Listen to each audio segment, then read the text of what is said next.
এবার এবার রানীকে দিয়েছি আমি মুক্তোর মালা।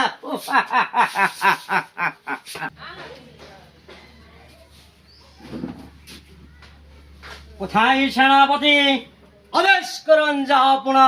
আজ্ঞা। আজ কতদিন হলো যে আমার রানীকে আমি দেখছি না, এর কারণ কি তুমি বলো? কিন্তু তোমার রানী বসাই, আমার রানী মশাই তুমি ডেকে নাও, তবে আমি যাচ্ছি রাজা মশাই। আদেশ করুন জাহাপনা। এই বেগম সাহেবাকে আমি আপনার দরবারে হাজির করছি। এই কি বেগম সাহেবা, তোমার গলায় আমি যে দেখছি মুক্তের মালা, এই মালা কোথায় পেয়েছো তুমি বলো? আমি যে তোমার গলায় মুক্তের মালা দেখে আমি অবাক হয়ে গেছি। তুমি বলো এই মালা তুমি কোথায় পেয়েছো? চিন্তা করবেন না রাজা মশাই, আমাকে দিয়েছে সেনাপতি। সেনাপতি? সেনাপতি তোমাকে কিসের জন্য তোমাকে মুক্তার মালা দিয়েছে সেটি তুমি তুমি খুলিয়ে বলো, তা হলো না তোমার কোনো রক্ষা নাই। বলো তুমি এই মালা কেন দিয়েছো তোমাকে?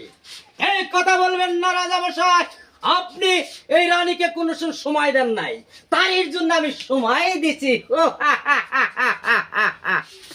সেনাপতি, তোমার অত বড় সাহস যে তুমি আমার রানীকে মুক্তের মালা দিয়েছো, এটা তোমাকে আমি এমন বিচার করবো যে বিচার দিতে সারা বিশ্বে আমার থরথর কেঁপে।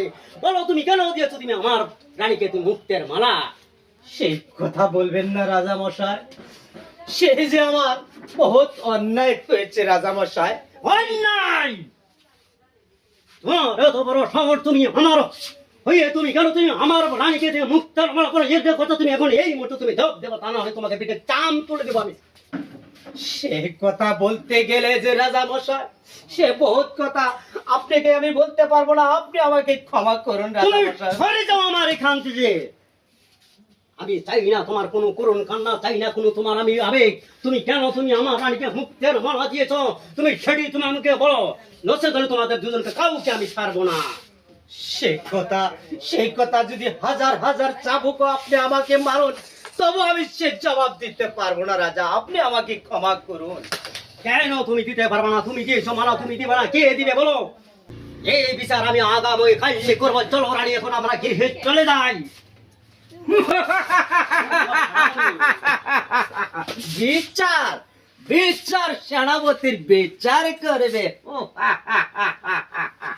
সে কথা কখনো তুমি কল্পনা করবেন না রাজা মশাই। আপনাকে আমি এমন ঠকাবো, সে ঠকানি দেখে জানো পৃথিবীর মানুষ জানে কেঁপে ওঠে।